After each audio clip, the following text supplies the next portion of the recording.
샬롬. 숨 세 번째.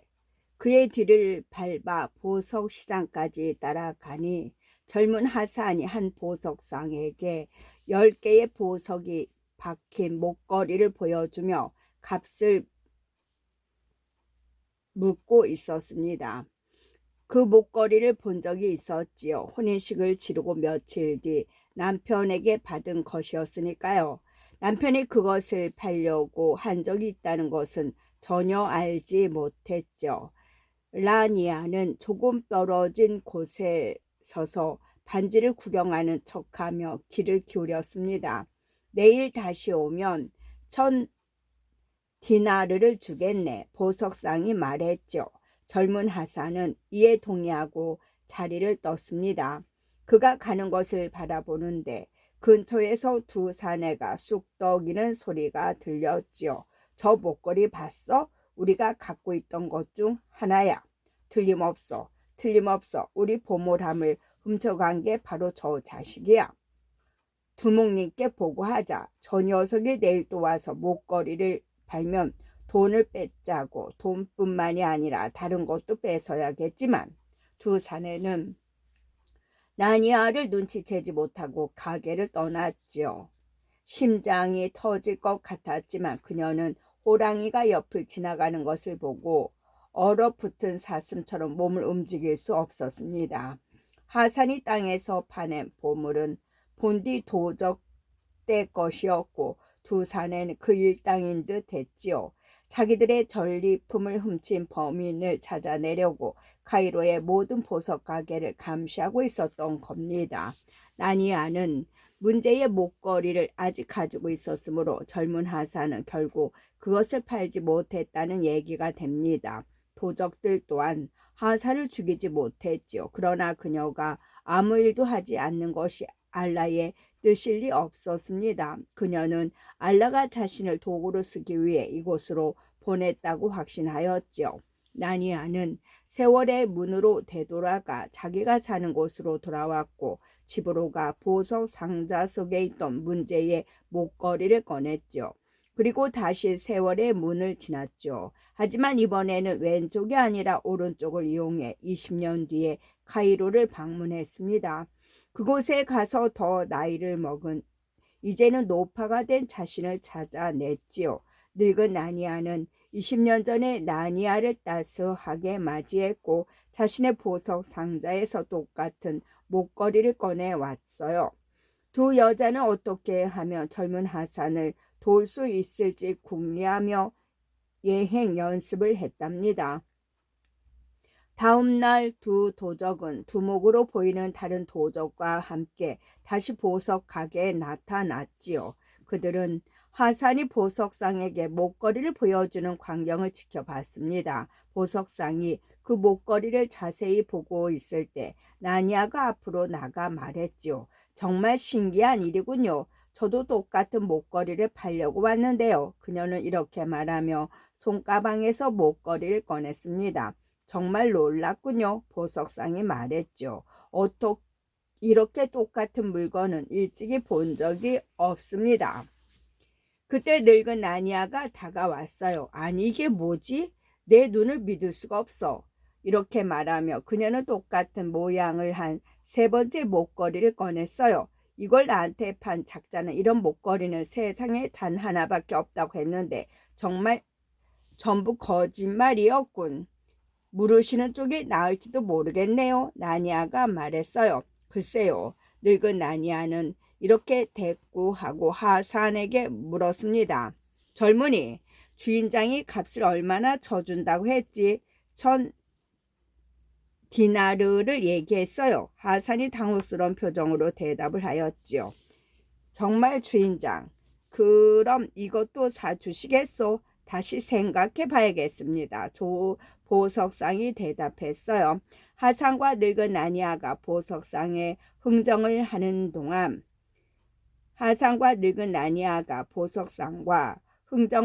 동안 나니아는 도적들의 대화가 들릴 정도로만 뒤로 물러나 두목이 두 부하를 야단치는 소리를 들었지요. 멍청한 놈들, 저건 흔해 빠진 목걸이잖아. 너희 말을 들었으면 카이로의 보석상 반은 죽이고 결국 유병들에게 잡혀갔을 거야. 도적 두목은 부하들의 머리를 쥐어박고 그들을 데리고 사라졌지요. 나니아가 다시 보석상 쪽으로 주의를 돌렸을 때 그는 하산의 목걸이를 사겠다는 제안을 취소한 참이었습니다. 늙은 나니아가 말했죠. 그럼 할 수 없지. 산 곳으로 가서 물으는 수밖에. 나니아가 가게를 나서는 늙은 나니아가 베일 아래서 미소 짓는 것을 보았죠. 나니아는 하산을 마주 보았습니다. 오늘은 우리 두 사람 모두 목걸이를 팔 것 같지 않군요. 다음 기회에 그래야겠지요. 하산이 말했어요. 제 것은 집으로 가져가 안전하게 보관하겠어요. 나니아가 말했습니다. 함께 가주시겠어요? 하산은 동의하고 나니아와 함께 그녀가 빌린 집으로 갔어요. 집에 도착하자 그녀는 그를 안으로 초대하고 포도주를 대접하였지요. 포도주를 좀 마신 뒤에는 침실로 그를 이끌었습니다. 두툼한 장막으로 창문을 가리고 등잔불을 모두 끄자 침실 안은 칠흑같이 어두웠습니다. 그녀는 그제야 베일을 벗고 그를 침상으로 이끌었지요. 나니아는 이 순간이 오기만을 고대하며 흥분해 있었기 때문에 하산의 동작이 어색하고 서투르다는 사실을 깨닫고 놀랐습니다. 그녀는 신혼초야를 또렷하게 기억하고 있었죠. 하산은 자신감이 차 있었고 그녀는 그의 손이 닿을 때마다 숨이 멎을 듯 했던 겁니다. 그녀는 하산이 젊은 나니아와 처음 만난 날이 그리 멀지 않았다는 사실을 알고 있었고 이 서투른 젊은이가 어떻게 그리 빨리 변할 수 있었을까 잠시 의아했습니다. 물론 해답은 명백했지요. 나니아는 많은 날 동안 매일 오후가 되면 자신이 빌린 집에서 하산을 만나 사랑의 기술을 가르쳤지요. 그리고 그렇게 함으로써 여자야말로 알라의 가장 경이로운 창조물임을 몸소 증명해 보였습니다. 나니아가 말했어요. 당신이 주는 것은 당신이 받는 것이 되어 돌아올 거예요. 그러고는 방금 한 말이 얼마나 맞는 말인지를 생각하며 속으로 미소를 지었지요. 얼마 지나지 않아 하산의 능숙함은 나니아가 기억하는 수준에 도달했고 그녀는 젊은 시절에 느꼈던 것보다 훨씬 그 기쁨을 취하게 되었지요. 시간은 살같이 흘렀고 이제는 그녀도 떠날 때가 됐음을 젊은 하산에게 고해야 하는 날이 왔습니다. 하산은 이유를 캐묻지 않을 정도로 분별이 있었지만 다시 만날 수 있는지 물었습니다. 그녀는 상냥한 목소리 아니요 하고 대답을 하였지요. 그런 다음 집주인에게 세간을 모두 팔고 세월문을 지나 자기가 사는 카이로로 돌아왔습니다. 작년에 하산이 다마스쿠스에서 돌아왔을 때 나니아는 집에서 그를 기다리고 있었죠. 그녀는 남편을 따뜻하게 맞이했지만 비밀을 털어놓지 않고 가슴속에 간직했답니다. 바샤라트가 이야기를 마쳤을 때도 저는 말없이 생각에 잠겨 있었지요. 이후 그쪽에서 먼저 운을 뗐습니다. 이 이야기가 다른 이야기들보다 훨씬 더 손님의 마음을 사로잡았나 보군요. 그런 것 같습니다. 과거를 바꿀 수는 없다고 해도 과거를 방문하면 예기치 않던 일과 조우할 가능성이 있군요. 사실입니다. 이제 제가 왜 미래와 과거가 같다고 했는지 이해하시겠습니까? 우리는 미래나 과거를 바꿀 수 없습니다. 그러나 그것들을 더 잘 알 수는 있는 겁니다. 무슨 말씀인지 알겠습니다. 주인장은 제 눈을 뜨게 해주셨어요. 이제 저도 세월의 문을 이용하고 싶습니다. 사례비로 얼마를 드리면 되겠습니까? 그는 손사래를 졌지요. 통행료는 받지는 않습니다. 제 가게로 누가 올지는 알라의 뜻에 달렸고 저는 알라의 뜻에 따라 행동한 것으로 족합니다. 다른 사람이 이렇게 말했다면 흥정을 위한 계책이라고 생각했지만 바라샤트가 해주는 이야기를 들은 터라 저는 그의 말이 진심이라는 것을 알 수 있었죠. 주인장의 너그러움은 주인장의 학식부만큼이나 한이 없군요. 저는 이렇게 말하고 허리를 숙였죠. 혹시 죄물 상인이 필요한 일이 생긴다면 혹시 직물 상인이 필요한 일이 생긴다면 언제라도 저를 불러주십시오. 감사합니다. 그럼 이제 손님의 여행에 관해 이야기해 보기로 하지요. 20년 뒤에 바그다드를 방문하시기 전에 미리 의논해야 할 일들이 좀 있습니다. 미래를 방문할 생각은 없습니다. 저는 반대편으로 들어가 제 젊은 시절로 가고 싶습니다. 아, 그렇다면 정말 유감이라는 말씀을 드려야겠군요. 이 문으로는 손님의 과거로 갈 수 없습니다. 실은 이 문을 만드는 것이 불과 일주일 전의 일이거든요. 20년 전에는 이곳에 손님이 나올 수 있는 문 자체가 존재하지 않았지요. 낙담이 어찌나 갔던지 그때 제 목소리는 버림받은 아이의 목소리처럼 들렸을지도 모르겠어요. 그럼 이 문 반대편을 어디로 데려다 주는 겁니까? 저는 이렇게 말하고 둥근 문 주위를 돌아 반대쪽으로 갔지요. 바사라트도 문을 돌아 제 곁에 와서 섰습니다. 문 너머의 광경은 문 밖에서 보는 것과 동일해 보였지만 그가 손을 뻗자 마치 보이지 않는 벽에 부딪힌 것처럼 저지당했습니다. 조금 더 자세히 보자 탁자 위에 놓인 노쇠 등잔이 보였지요. 하지만 불빛은 전혀 깜빡이지 않았습니다. 마치 방 전체가 투명한 호박 안에 갇혀있는 듯 정지되어 움직임이 없었지요. 지금 여기서 보시는 것은 지난주의 방입니다. 20년쯤 뒤에는 이 왼편이 출입을 허락할 것이고 사람들은 이 편을 통해 그들의 과거를 방문할 수 있을 겁니다. 혹은 바사라트는 이렇게 말하며 우리가 처음 있던 쪽으로 저를 이끌었지요. 우리가 지금 오른쪽을 통해 들어가 그들과 만날 수도 있습니다. 그러나 유감스럽게도 이 문은 손님의 젊은 시절의 방문은 절대로 허락하지 않을 겁니다. 카이로에 있는 세월의 문은 어떻게 됐습니까? 여전히 그 자리에 있습니다. 지금은 제 아들이 가게를 운영하고 있지요. 그럼 제가 카이로로 가서 그 문을 이용해 20년 전에 카이로를 방문하는 건 가능하다는 말씀이시군요. 거기서 다시 바그다드로 돌아올 수도 있고, 예, 원하신다면 그런 여행을 하실 수 있습니다.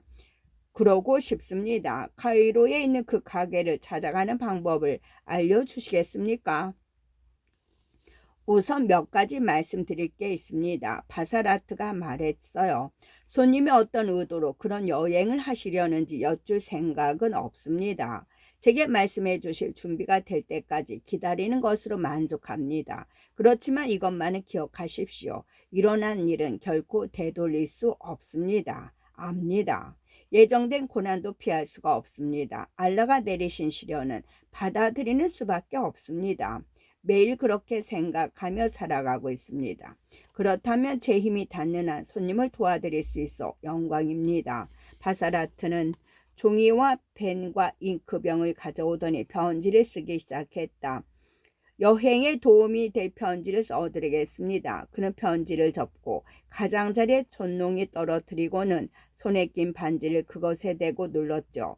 카이로로 도착하시면 이것을 제 아들에게 주십시오. 그러면 그곳에 있는 세월의 문을 지나게 해줄 겁니다. 저 같은 상인은 감사를 표하는 일에 도통하기 마련이지만 그때처럼 열렬했던 적은 일찍이 없었습니다. 그러나 제 말은 하나도 빠짐없이 진심이었습니다.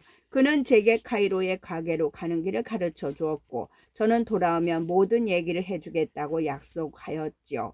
그리고 가게를 나서려는데 문득 어떤 생각이 떠올랐어요. 이곳에 있는 세월의 문은 미래를 향해 열려 있으니까 이 문과 이 가게는 적어도 20년 이상은 이곳에 존속하리라는 보증이 있는 거군요. 예, 사실입니다. 바사라트가 말했어요. 저는 그에게 혹시 나이든 자신을 만났느냐고 물어보려다 입을 다물었어요. 만나지 않았다고 대답한다면 미래에 그는 죽었다는 얘기가 되고 결국 저는 그가 언제 죽는지 물어본 꼴이 되었을 테니까요. 제 목적이 무엇인지 묻지도 않고 그나큰 은혜를 베풀어 준 이에게 어떻게 그런 질문을 한단 말입니까? 하지만 바사라트의 표정을 보니 제가 하려던 질문이 무엇인지 그가 알고 있다는 사실을 깨달았죠. 저는 사죄의 마음을 담아 고개를 숙였습니다. 그는 고개를 끄덕여 제 사죄를 받아들인다는 마음을 표했고 저는 길 떠날 제비를 하기 위해 집으로 돌아갔죠. 대상이 카이로에 도착하기까지는 2달이 걸렸죠. 대주교님, 저는 이제 여행 중 제 머리를 가득 채우고 있던 생각에 관해 바사라트에게도 말하지 않은 얘기를 해드리려 합니다. 저는 20년 전 나자라는 여인과 혼인한 적이 있어요.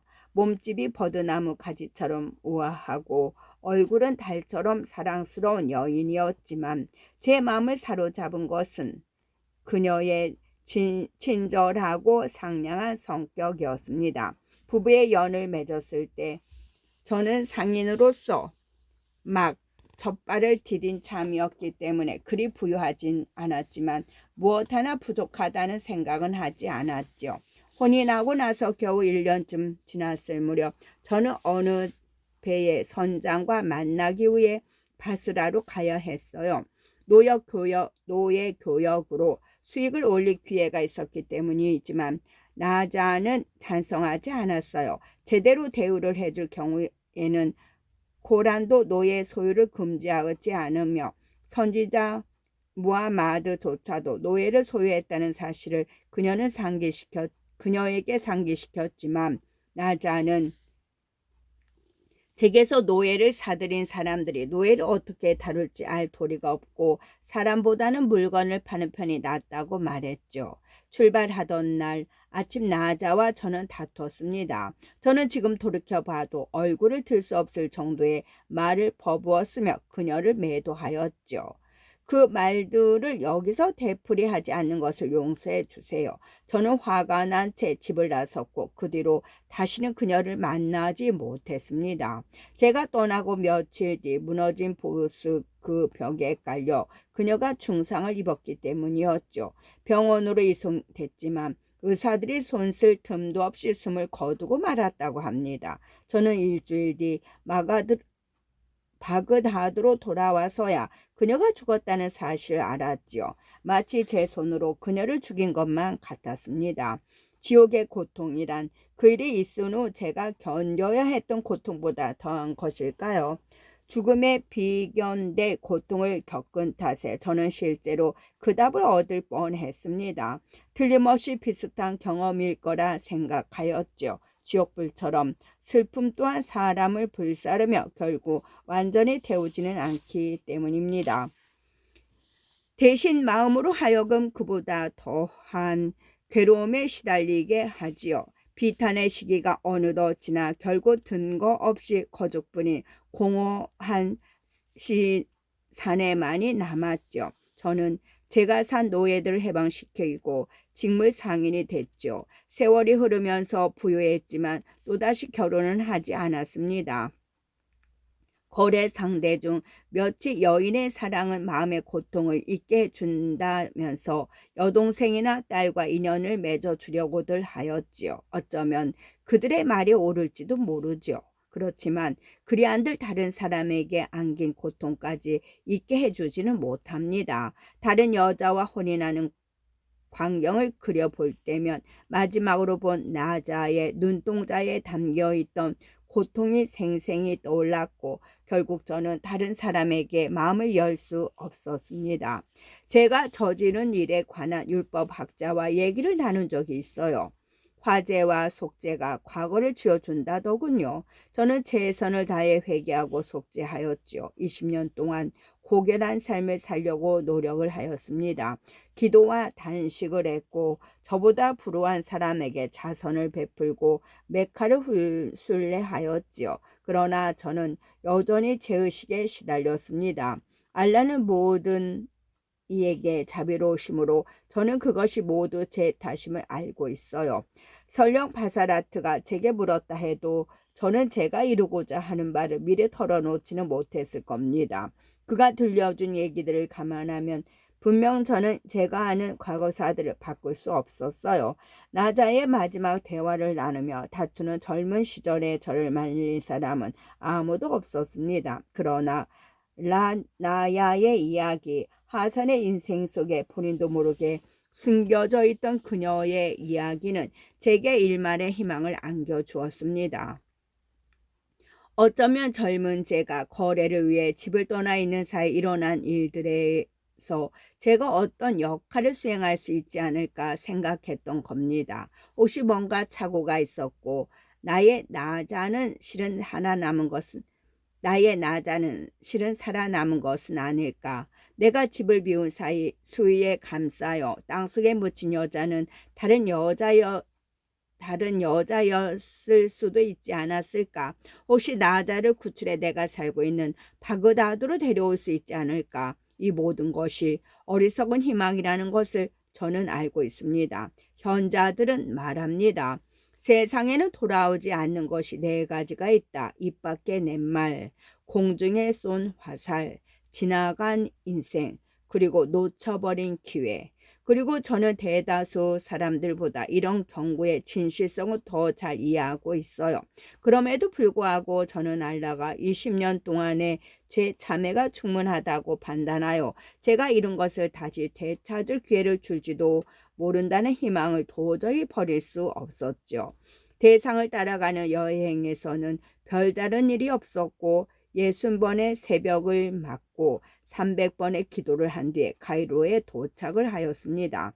그곳에서 저는 평안의 도시 바그다드의 조화로운 거리에 비하면 현기증 나는 미로와도 같은 낯선 거리를 걸어야 하였죠. 저는 카이로의 파티미드 지구를 관통하는 중심가인 바이날 카스라인으로 가 바사라트의 가게에 있는 거리를 찾아냈어요. 가게 주인에게 바그다드에 있는 그의 아버지와 얘기를 나눴다고 말하고 바사라트에게서 받은 편지를 건넸지요. 그는 그것을 읽고는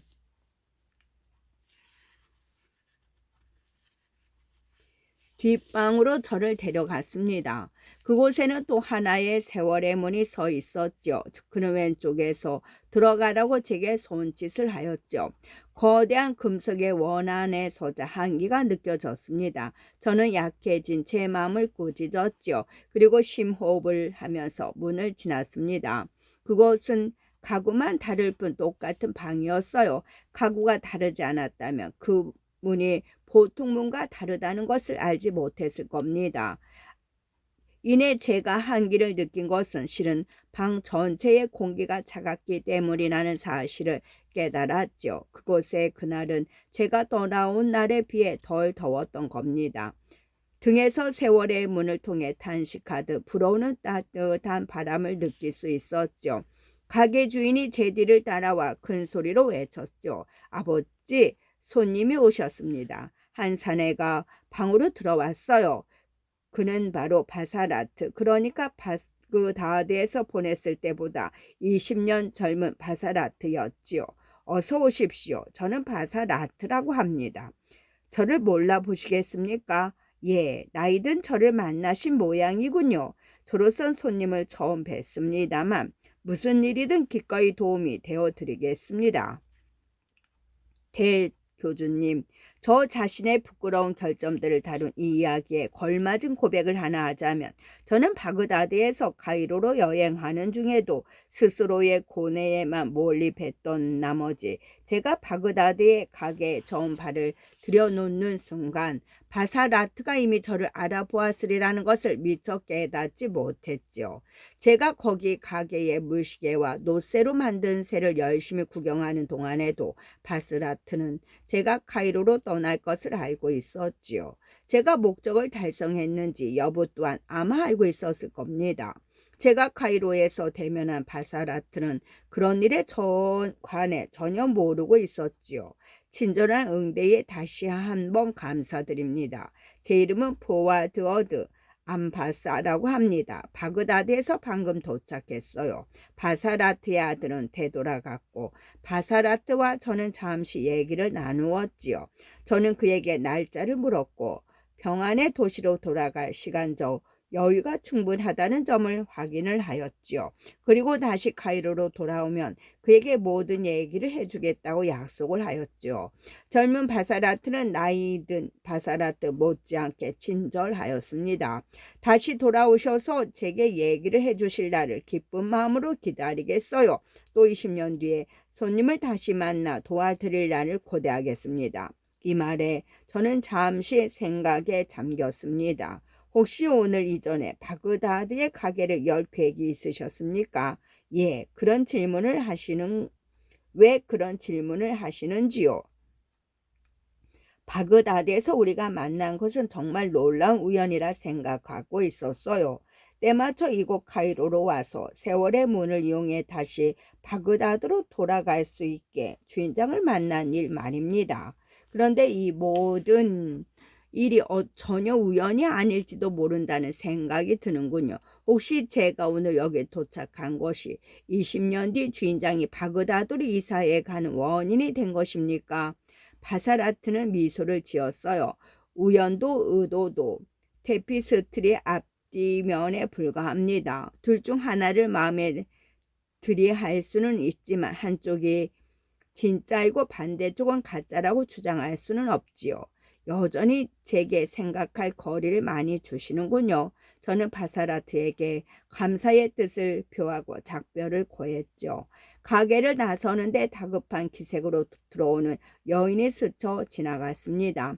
바사라트가 그녀를 나니아라 부르며 인사하는 소리에 저는 그만 놀라 멈춰서고 말았죠. 문 밖에 서 있자니 여자의 말소리가 들렸어요. 목걸이를 가지고 왔어요. 나이 든 제가 그걸 잃어버리지 않았어야 할 텐데. 이렇게 방문하실 것을 예상하고 틀림없이 안전한 곳에 보관해 놓으셨을 겁니다. 바사라트가 말했어요. 그녀는 바사라트에게서 들은 얘기에 등장했던 나니아였던 겁니다. 지금부터 나이 든 자신을 데리고 와 젊었던 시절로 다시 돌아가서 2개의 더 생긴 목걸이로 도적들을 당황시켜 그들의 남편을 구하려는 참이었던 겁니다. 꿈을 꾸는 것인지 깨어있는 것인지 알 수는 없죠. 저도 모르는 새 어떤 이야기 속으로 들어선 기분이었기 때문입니다. 이야기 속의 등장인물들에게 말을 걸고 이야기 속의 사건들에 관여할 수 있을지도 모른다고 생각하니 현기증이 일어났죠. 나니아에게 말을 걸고 혹시 그녀의 이야기 속에 숨겨진 등장인물의 역할을 할 수 있을지 알아보고 싶은 유혹을 느꼈지만 제 목표는 저 자신의 이야기 속에서 숨겨진 역할을 해내는 것이라는 사실을 떠올렸어요. 저는 조용히 자리를 떴고 바그다드로 돌아오는 대상을 찾아 나섰습니다. 운명은 인간의 계획에 곧 웃음을 친다고 하지요. 처음에 저는 제가 세상에서 가장 운이 좋은 사내라고 생각을 하였습니다. 바그다드로 가는 대상이 바로 그달에 출발할 예정이어서 별 문제 없이 합류할 수 있었기 때문이었죠. 그러나 출발한 지 몇 주 지나지 않아 저는 제 운명을 저주하기 시작을 하였죠. 대상의 여정이 끊임없이 지체됐기 때문입니다. 카이로에서 그리 멀지 않은 소도시의 우물이 말라버린 탓에 물을 구해오기 위해 원정대를 돌려보내야 하였죠. 어떤 마을에서는 대상을 호위하는 병사들이 이질에 걸린 탓에 그들이 회복할 때까지 몇 주나 기다려야 했습니다. 그럴 때마다 저는 바그다드 도착 예정일을 다시 잡았고 점점 더 불안에 휩싸였습니다. 그러던 와중에 모래 폭풍이 닥쳤습니다. 마치 알라의 경고 같았기에 이로 인해 저는 지금까지 저의 행동이 현명했던 것인지 정말로 의심하게 되었지요. 모래 폭풍이 좀 닥쳤을 때는 다행히 쿠파 서쪽의 카라반 사라이에 짐을 풀 수 있었지만 맑게 갯던 하늘이 낙타의 짐을 싣는 순간 금세 어두워지는 일이 몇 번이나 반복되면서 며칠 예정되었던 체류 기간이 몇 주로 늘고 말았죠. 나자가 사고를 당하게 된 날이 시시각각 다가오자 저는 결사적인 행동에 나섰습니다. 낙타꾼들을 차례로 설득하며 저 혼자 먼저 데려가 달라고 간언을 하였지요. 하지만 단 한 사람도 응하지 않았습니다. 결국 저는 보통 때라면 턱도 없었을 비싼 가격으로 낙타 한 마리를 팔겠다는 상인을 찾아내고 두말 없이 돈을 건넸어요. 그리고 혼자 길을 나섰습니다. 모래폭풍 속에서 제대로 전진할 수 있을리 만무했지만 바람이 조금이라도 잦아들라치면 저는 속도를 올렸지요. 그러나 호위 병사들 없이는 도적들의 좋은 표적이었습니다. 이틀이 지나자 도적들에게 잡히고 말았죠. 그들은 제 수중에 있던 돈의 전부와 낙타를 빼앗았지만 목숨만은 살려주었습니다. 자비심으로 그랬던 것인지 죽이는 것조차 귀찮았는지도 모르겠어요.